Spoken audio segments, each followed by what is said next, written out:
Hello, আসসালামু আলাইকুম। আমি ফজলুল ভাই বলছি অস্ট্রেলিয়া থেকে। হ্যাঁ, কেমন আছেন আপনি? আছি ভালো ভালো। একটা বিদেশি গণমাধ্যমে একটা রিপোর্টে প্রথম আলো রিপোর্ট করছে এখান থেকে। খেয়াল করছেন রিপোর্টটা? কোনটা? ওই রিপোর্টে বলা হয়েছে বিবিসি প্রধানমন্ত্রী শেখ হাসিনার কণ্ঠ পরীক্ষা করে নিশ্চিত হয়েছে তিনি আইনশৃঙ্খলা বাহিনীকে দেখছি মারণাস্ত্র ব্যবহারের অনুমতি দিয়েছিলেন। আমি পড়েছি, অলরেডি আমি পড়েছি। এটা নিয়ে কি বলবেন আপনি?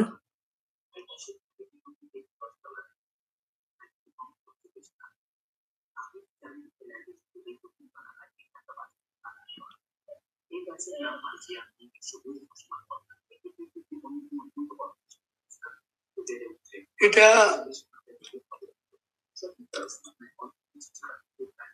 ক্যাঙ্গারু কোর্টের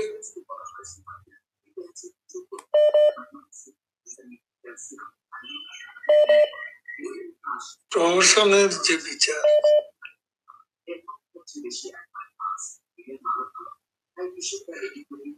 তার সাথেই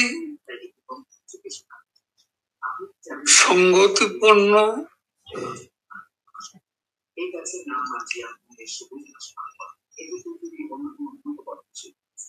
এক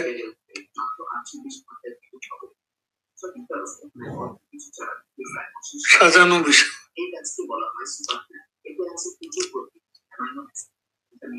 এটা সম্পূর্ণরূপে মিথ্যার বেসাতে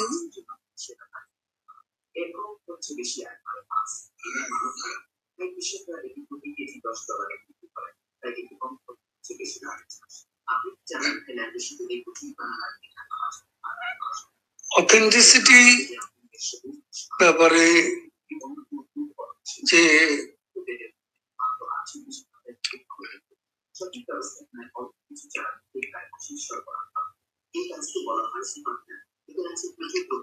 একটা বিদেশি মিডিয়া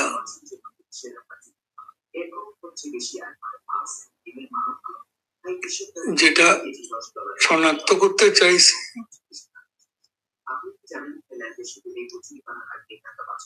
সেটা একেবারে ভিত্তিহীন, মিথ্যা, উদ্দেশ্য প্রণোদিত।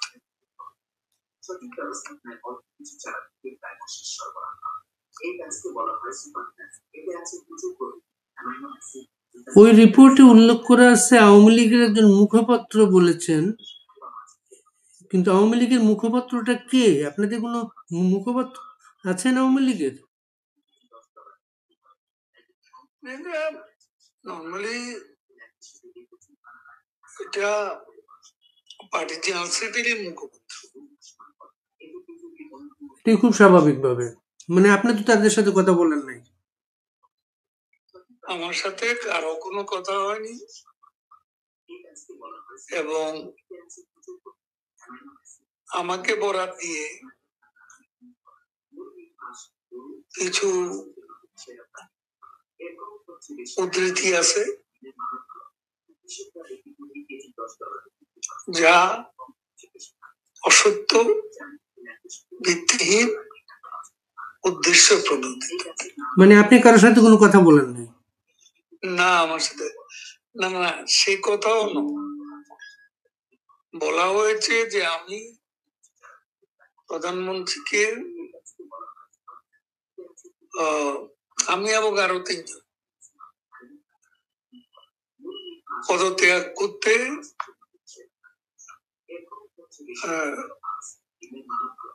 না করেছি এবং তাকে ব্যাপারে পরামর্শ দিয়েছি কোনো অবস্থাতে পদত্যাগ করা যাবে। এ ধরনের কোনো কথা আমার সাথে অন্তত হয়নি, আমি ঠিক জানি না। মোট কথা আপনারা এই রিপোর্টটাকে আপনারা মোটেই সত্য বলে স্বীকার করছেন না। একটু আমি তো বলেছি এটা প্রহসনমূলক বিচারের মতোই আরেকটা প্রহসন।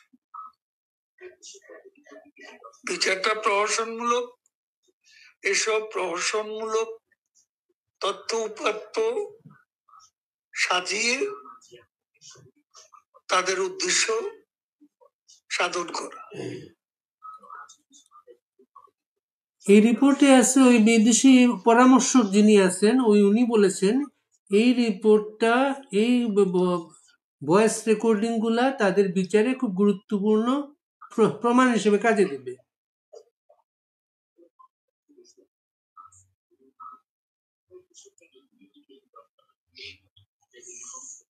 এটা নিজেরাই এডিট করে করেছে।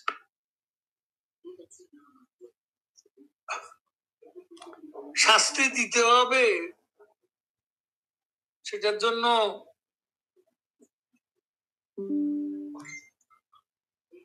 মিথ্যা অসত্য তথ্য উপাত্ত এগুলো চিফ প্রসিকিউটর নিজেই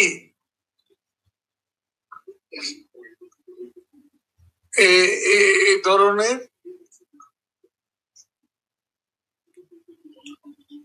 বক্তব্যকে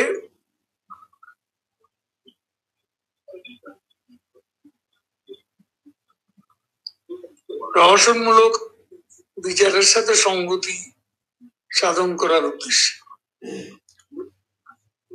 আপনারা দলের পক্ষ থেকে কি এই ব্যাপারে কোনো প্রতিবাদ পত্র পাঠাবেন ওই বিদেশি সংবাদ মাধ্যমের কাছে?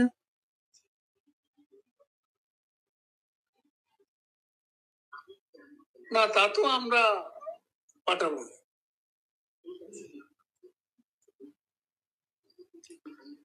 অনেক ভালো থাকবেন ওবায়দুল কবির ভাই, ভালো থাকবেন আপনি। আচ্ছা।